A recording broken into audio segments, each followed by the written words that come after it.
कानपुर के सबसे बड़े किडनी कांड में आखिरकार पुलिस ने इसके मुख्य आरोपी रोहित तिवारी को गिरफ्तार कर लिया है। और सबसे बड़ी बात जो चौंकाने वाला खुलासा हुआ है वो ये कि अपने आप को डॉक्टर रोहित कहने वाला और यहाँ तक कि उसके जो सभी गैंग वाले हैं और जो सभी मरीज हैं वो ये समझते थे कि रोहित एक डॉक्टर है, लेकिन असल में वो मात्र एक 12वीं पास व्यक्ति है। यानी 12वीं पास व्यक्ति ना सिर्फ इतने बड़े गैंग को ऑपरेट कर रहा था बल्कि उसने दर्जनों ऐसे लोग हैं जिनका किडनी ट्रांसप्लांट भी करवा दिया, वो भी अवैध रूप से।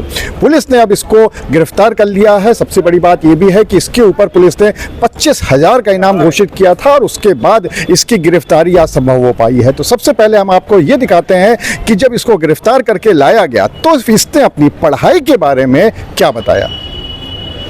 कितना पढ़े हो तुम? 12th। कब से काम कर रहे थे? एमबीबीएस नहीं किया तुमने? नहीं, एमबीबीएस नहीं किया? ये कब से अरे, काम कर रहे थे? डॉक्टर वैभव के जरिए से कर रहे अभी तक कितने लोगों को ये शिकार कर बना चुका है ना? कौन है? रोहित बताओ तो। कौन है? अफजाल को जानते हो? कौन है? अली कौन है? अली कौन है? आपके गिरोह में कौन कौन लोग थे? हैं। ये वैभव के जानने वाले हैं।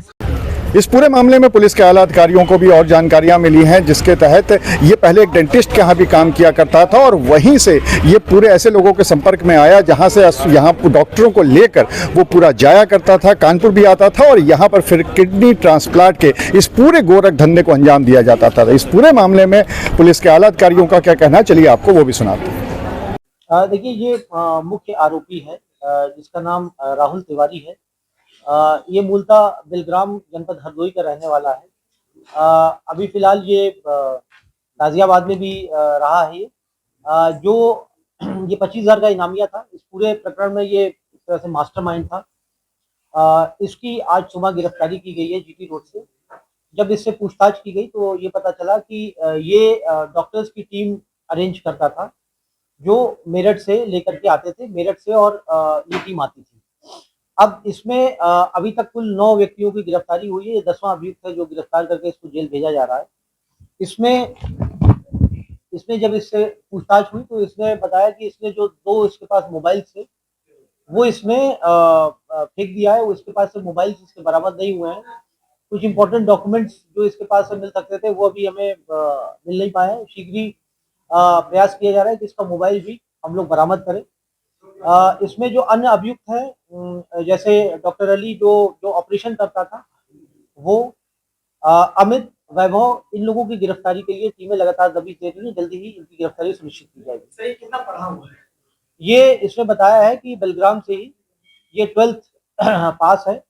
उसके बाद फिर इसने गाजियाबाद में कुछ कंपनीज में इसने अलग अलग जगहों पर नौकरी किया है और फिर उसके बाद इसने कुछ समय ये वैभव मुद्गल जो कि डेंटिस्ट है उसकी क्लिनिक पर भी इसने काम किया है और वहीं से ये मेरठ की जो टीम होती है,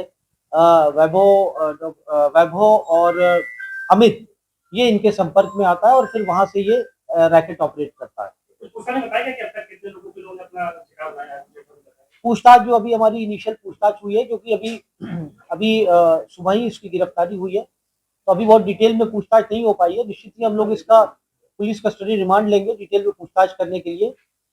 इसका मोबाइल रिकवर करने के लिए हम लोग पीसीआर लेंगे और जो अभी तक की पूछताछ हुई है इसने जो कानपुर में जो ऑपरेशंस हुए हैं वो उसने इकबाल किए हैं। कई सारे ऑपरेशन इन लोगों ने कानपुर में किए हैं। डिटेल में किन किन हॉस्पिटल्स में किया है वो अभी पूछताछ चल रही है और विवेचना में जो भी चीजें निकल के आएंगी वो आपके साथ साझा की जाएंगी। क्या इसे सरगना कहा जा सकता है? निश्चित रूप से ये सारे जितने भी जो एजेंट्स हैं, जो डोनर्स और पेशेंट्स लाते थे, ये सभी को कोऑर्डिनेट करता था। जो हमारे पास कुछ डॉक्यूमेंट्स जो हमारे पास अवेलेबल है, कुछ साक्ष्य जो हमें मिले हैं, उसके आधार पे हम ये कह सकते हैं कि ये एक तरह से पूरे ग्रुप को, पूरे सिंडिकेट को ये संचालित करता था और ये एक तरह से पूरे सिंडिकेट का मास्टरमाइंड था और ये लंबे समय से इस आपराधिक गतिविधि में ये संलिप्त रहा है।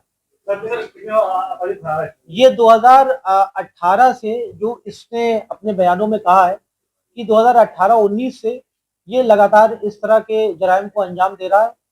अभी इसमें कुछ अन्य अभियुक्त हैं जो कि इस पूरे प्रकरण में अभी फरार चल रहे हैं। कुछ के ऊपर इनाम हमारी टीम ने रखा हुआ है। हम लोग उसको लगातार दबिशें दे रहे हैं, गिरफ्तारी का प्रयास कर रहे हैं और इसमें जो भी इंफॉर्मेशन साक्ष्य के क्रम में जो भी अग्रिम कार्रवाई होगी वो की जाएगी। इसकी अरेस्टिंग कहाँ से कैसे?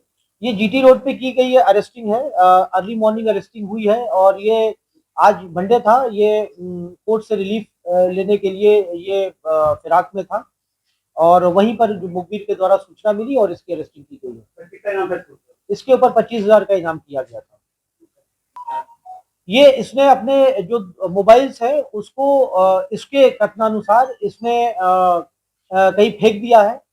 इसके कथनानुसार इसने गंगा बैराज में इसको फेंक दिया है। हम लोग उसको रिकवर करने का प्रयास कर रहे हैं क्योंकि ये किसी तरह का इलेक्ट्रॉनिक डिवाइस या किसी से संपर्क में नहीं था, इसलिए अभी तक बचा जा रहा था। हम लोगों ने इसको मुखबिर की सूचना के आधार पर इसकी अरेस्टिंग हुई है। अब इस पूरे कांड के सबसे मुख्य आरोपी को तो गिरफ्तार कर लिया गया है, लेकिन इसके बावजूद अभी ऐसे बहुत से आरोपी हैं जो फरार चल रहे हैं, जिसमें अफजाल भी है और अली भी है। और सबसे बड़ी बात यह है कि इस पूरे मामले में सभी जो आरोपी फरार चल रहे हैं उनके ऊपर 25,000 का इनाम घोषित किया गया है। अब देखने वाली बात ये होती है कि ये सारे आरोपी कब पुलिस के चंगुल में आएंगे। तो हमें आप बता दें। अनुराग अग्रवाल, TV9 कानपुर। Vanessa